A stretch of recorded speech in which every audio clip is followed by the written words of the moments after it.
Hello friends, मैं आप सब लोगों का अपने इस एजुकेशनल चैनल पे हार्दिक स्वागत करता हूं। फ्रेंड्स, जैसा कि आप सबको मालूम है कि 7 मार्च से आपके क्लास 5 और क्लास 8 का एग्ज़ाम होना है। तो आज के इस वीडियो में हम लोग बात करने वाले हैं क्लास 8 के हिंदी के एग्जामिनेशन के क्वेश्चन पेपर के बारे में, जो कि आपके 2022 की परीक्षाओं में पूछे गए हैं। वही सारे प्रश्नों को हम लोग देखने वाले हैं ताकि आप लोग आसानी से इसमें अच्छे से अंक स्कोर कर सकें। आपको मैं बताते चलूँ कि ये सभी क्वेश्चन पेपर आपको 3 सेट में मैं प्रोवाइड करवाऊंगा। तो इस श्रेणी में सबसे पहला सेट है वो सेट ए है, इसके बाद सेट बी आएगा, उसके बाद सेट सी आएगा। हम सभी प्रश्नों को देखने वाले हैं और उसके आंसर भी आप लोगों को बताने वाले हैं ताकि आपका एग्जाम अच्छे तरीके से जा सके। और अन्य विषयों के क्वेश्चन पेपर जानने के लिए आप हमारे चैनल से जुड़े रह सकते हैं ताकि समय रहते सारे क्वेश्चन पेपर मैं आप लोगों को बता दूं। तो चलिए बढ़ते हैं हम अपने क्वेश्चन की ओर और देख लेते हैं। 7 मार्च को ये परीक्षा होना है और वीडियो के अंत तक जरूर बने रहे। मैं सारे प्रश्नों के आंसर भी आप लोगों को बताने वाला हूँ। तो सबसे पहले आप लोग देख सकते हैं यहाँ पर जो पहला जो क्वेश्चन है वो मैं आप लोगों को चलिए थोड़ा सा बड़ा करके ही दिखा देता हूँ। यहाँ से आ जाते हैं हम लोग। तो सबसे पहला प्रश्न जो है वो आपका ऑब्जेक्टिव टाइप क्वेश्चन है। क्वेश्चन ये कहता है कि पुस्तकालय का संधि विच्छेद क्या होगा। तो इसका आपका संधि विच्छेद हो जाएगा पुस्तक जोड़ आलय, यानी आपका जो है ऑप्शन नंबर ए हो जाएगा पुस्तक जोड़ आलय। नीचे मैंने इसका आंसर भी लिख रखा है, वो भी मैं आप लोगों को बता दूंगा। अगला प्रश्न है आपका पंचवटी। पंचवटी कौन सा समास है। तो ध्यान रखिएगा कि जहां पर भी कोई भी संख्यावाचक पद आ जाएगा, संख्यावाचक कहने का मतलब हुआ जिससे किसी गिनती की संख्या का बोध होगा, तो उसको हम लोग द्विगु समास कहते हैं। तो यहाँ पर ऑप्शन नंबर सी जो है इसका राइट आंसर हो जाएगा। अगले प्रश्न की अगर बात कर ले तो अगला प्रश्न हमारा कहता है कि सिरचंद को पान का बीरा किसने दिया था। तो आपने अगर इस कहानी को पढ़ा होगा तो सिरचंद को पान का बीरा मानू ने दिया था, यानी ऑप्शन नंबर सी जो है यानी 3 जो है ये राइट आंसर हो जाएगा। उसके बाद अगला क्वेश्चन है लेखक ने थर्मामीटर के पारे की तुलना किससे की है। तो इसके अगर राइट आंसर की अगर बात कर ले तो पहाड़ों के बीच बहती नदी की पतली धारा से, यानी ऑप्शन नंबर ए जो है आपका इसका, यानी ऑप्शन नंबर ए जो है इसका आपका राइट आंसर हो जाएगा। पहाड़ों के बीच बहती नदी की पतली धारा से इसकी लेखक ने तुलना की है। चलिए अन्य प्रश्नों को देखते हैं। बच्चों की दुआ कविता में कवि ने क्या संदेश दिया है। तो बच्चों की दुआ कविता में कवि ने यह संदेश दिया है कि हमें नेक राह पर चलना चाहिए, यानी ऑप्शन नंबर बी जो है इसका राइट आंसर हो जाएगा, यानी ऑप्शन नंबर बी जो है इसका राइट आंसर हो जाएगा। जितने भी प्रश्न ऊपर है उसके आंसर यहाँ पर आप लोग देख सकते हैं। जैसा कि मैंने आप लोगों को बताया, पुस्तक का हो जाएगा पुस्तक जोड़ आलय, दूसरा का द्विगु समास, तीसरा का जो है मानू ने, चौथा पहाड़ों के बीच बहती नदी की पतली धारा के समान, उसके बाद जो है नेक राह पर चलना। तो ये सारे प्रश्नों को आप लोग अच्छे तरीके से लिख सकते हैं और याद करके एग्जाम में अच्छा स्कोर कर सकते हैं। चलिए बढ़ते हैं अपने अगले क्वेश्चन की ओर और देखते हैं हमारा अगला क्वेश्चन क्या कहता है। तो अगला क्वेश्चन है आपका, यहाँ पर देखिए कि गद्यांश को पढ़कर निम्न प्रश्नों के उत्तर लिखना है। तो देखिए यहाँ पर आपके सामने गद्यांश है, उसके बाद मैं इसका आंसर भी आप लोगों को लिखित रूप में बताने वाला हूँ।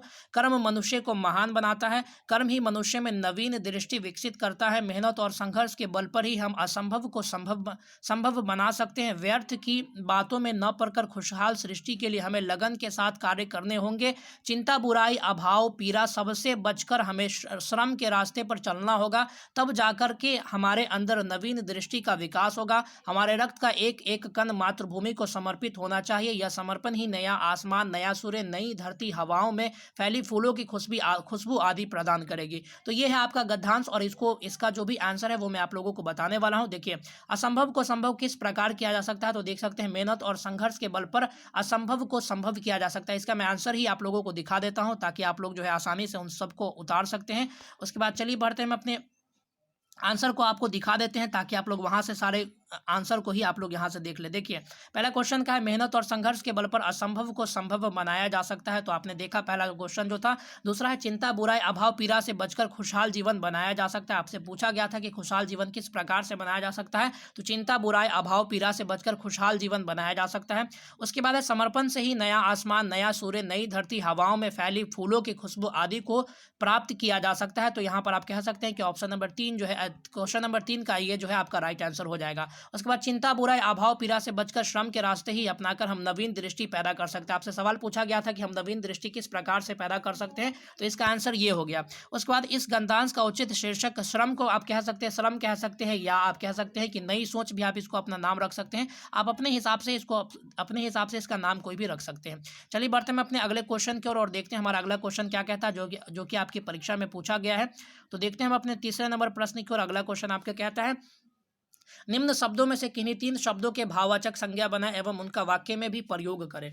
तो देखिए यहाँ पर आपके सामने लिखना मिलाना उसके बाद बनाना चढ़ना उसके बाद पीसना, ये आपके सामने 5 हैं। 5 में से आपको 3 का जो है भाववाचक संज्ञा बनाना है और उससे जो है आपको क्या करना है उसका वाक्य बनाना है। तो मैं आप लोगों को यहाँ पे बता दे रहा हूँ, साथ ही साथ मैं आपको इसका रिटन जो है आंसर भी बताने वाला हूँ। तो वीडियो के अंत तक जरूर बने रहे, सारी बातें आपको अच्छी तरीके से समझ में आएगी। तो लिखना से आपका, अगर इसके भाववाचक संज्ञा की बात करें तो लिखना से आपका भाववाचक संज्ञा हो जाएगी लिखावट, जो मैं आप लोगों को बता देता हूँ। मिलना से मिलावट, बनाना से बनावट, उसके बाद चढ़ना से चढ़ाई, उसके बाद पीसना से पिसाई। अब मैं आप लोगों को इसका जो है जो आप कह सकते हैं कि इसमें जो वाक्य जो बनाया गया वो मैं आप लोगों को दिखा दे रहा हूँ कि इसको किस प्रकार से आप लोग इसका वाक्य बना सकते हैं और इसको किस प्रकार से लिख सकते हैं और इसको समझ सकते हैं। तो मैं आप लोगों के सामने वाक्य लेकर के आ जाता हूँ और वाक्य मैं आप लोगों को बता देता हूँ। चलिए, इसमें वाक्य नहीं, मैं खुद से ही आपको रिटन फॉर्म में ही अपने यहाँ पर वाक्य बता देता हूँ। देखिए, लिखावट, तो यहाँ पर आप लिख सकते हैं उसकी लिखावट साफ नहीं है। मैं जो आप लोगों को बोलता हूँ आप लोग लिखते हैं उसकी लिखावट साफ नहीं है। मिलावट करना कानूनन अपराध है, आप इस प्रकार से लिख सकते हैं। इस घड़ी की बनावट बहुत अच्छी है, तो इस प्रकार से आप इसका वाक्य बना सकते हैं। मैंने 3 वाक्य बना दिया। इस सड़क की चढ़ाई बहुत अधिक है, इस प्रकार से आप बना सकते हैं। तो ये बनाना आपको 3 ही है, लेकिन मैंने आप लोगों को 4 बता दिया।